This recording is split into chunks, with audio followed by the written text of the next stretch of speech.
सागर लम्साल यानी कि सक्की गोनीको बलले एउटा वेल नोन एक्टरलाई चाहिँ एकजना फिमेल टिकटकरद्वारा मुद्दा दर्ता भएको छ। केही दिन अगाडि कमेडी दरबारमा सागर लम्सालले आफ्नो गेस्ट अपियरेन्स गरेका थिए। सो यही शोमा त्यहाँको कमेडियनहरूले बलेको एक्स गर्लफ्रेन्डको बारेमा केही जोक्सहरू गरेका थिए। बरु हामी मिस पबिता लियौँ। पबिता हुँदैन बरु। किन? मलाई टिकटकर फाप्दै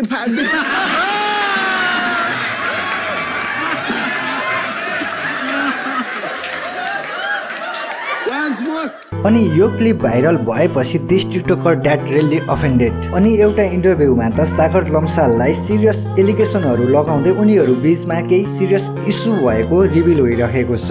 के कुराहरू छन्, मलाई धम्की दिएका कुराहरू छन् हैन। अझ बिचमा हामीले जस्तो सागरजीको चाहिँ के प्रब्लम छ भने चाहिँ उहाँ थाहा छैन अब छोरी मान्छे अगाडि बढेको देख्न नसक्ने हो कि हैन। छोरी मान्छे अगाडि बढेको उहाँले देख्नै नसक्ने। हामी दुईजना छोरी मान्छे नभनौँ, हामी दुईजना उहाँले चाहिँ अब बाहिरतिर पनि इन्डस्ट्रीभित्र पनि प्रिज्मा प्रिन्सीलाई चाहिँ काम नदिनु है भन्दै हिँड्नु हुँदो रहेछ। काम जसले हामीलाई दिनुभयो उहाँसँग गएर खासै गतिलो मोडल चाहिँ राख्नु भएको होइन भनिदिने। एकजनासँग त झगडा गरेर फोनै फुटाइदिनु पनि भएको छ।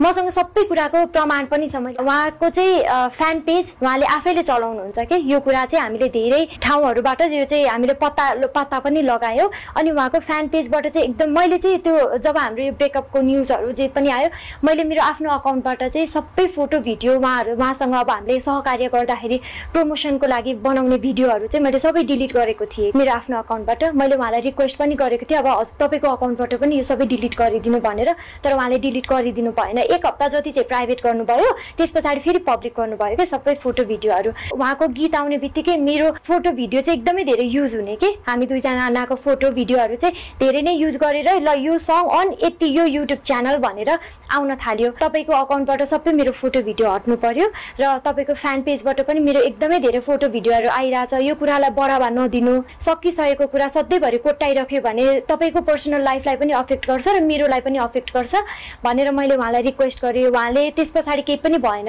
फोटो भिडियो डिलिटै भएन। अब मैले लिगल एक्सन लिनुपर्छ भनेर हामी दुईजना गएर निवेदन दियौँ। उहाँले सरी पनि भन्नुभयो, मैले त्यो स्टेटमेन्ट दिन हुँदैन थियो भनेर सरी पनि भन्नुभएको।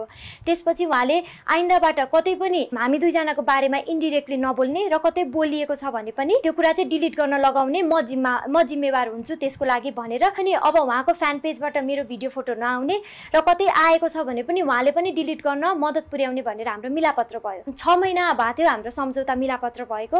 6 महिनापछि चाहिँ फेरि कमेडी दरबारमा गएर हामीलाई व्यङ्ग्य हानियो। टिकटकर फाप्दैन अनि मलेसिया त हनीमुन नजाने ट्विन टावर छ त्यहाँ त। त्यसमा चाहिँ कमेडी च्याम्पियनमा त के त्यसरी व्यङ्ग्य गरिएको कमेडी दरबारमा यो कुरा उहाँबाट रोकिनु पर्यो कि। अब बारम्बार एउटै कुरा दोहोऱ्याएर हामी पनि पुलिस स्टेसन सधैँ धाउनु परिरहेछ। एउटा छोरा मान्छे भइसके पछाडि एउटा छोरी मान्छेको इज्जत कस्तो हुन्छ उहाँलाई पो अब केही फरक पर्दैन होला त होइन। उहाँले आफ्नो जिन्दगी अगाडि बढाइसक्नु भयो, बच्चा हुन लागेको छ। अब पनि अरू कोही छोरी मान्छेलाई लिएर उहाँसँग जोडाइदिएर भद्दा मजाक गर्छ भने त खासमा अलिकति रेस्पोन्सिबल त उहाँ पनि हुनु पर्यो। तर अब सागर लम्सालले चाहिँ यो सबै कुराहरू झुट भएको भनिरहेको छन् भने अब कतिजनाले चाहिँ पब्लिसिटी स्टन्टको लागि गरिरहेको हो, भाइरल हुनको लागि गरिरहेको हो पनि भनिरहेका छन्। अब एउटा वेल नोन एक्टर सागर लम्साल बल्लेलाई नचिन्ने सायदै कोही पनि छैनन् होला। अब उसले चाहिँ आफ्नो पास्टको एक्स गर्लफ्रेन्डसँगको भिडियो हालिराख्नु पर्छ त भाइरल हुनको लागि। अब यो सबै एलिगेसनहरू फेक हो या साँच्चीकै हो भनेर केही प्रुफ त भइसकेको छैन। सो भिडियोलाई लाइक गरेर च्यानललाई सब्स्क्राइब गरिराख्नु है त बाँकी अपडेटहरूको लागि।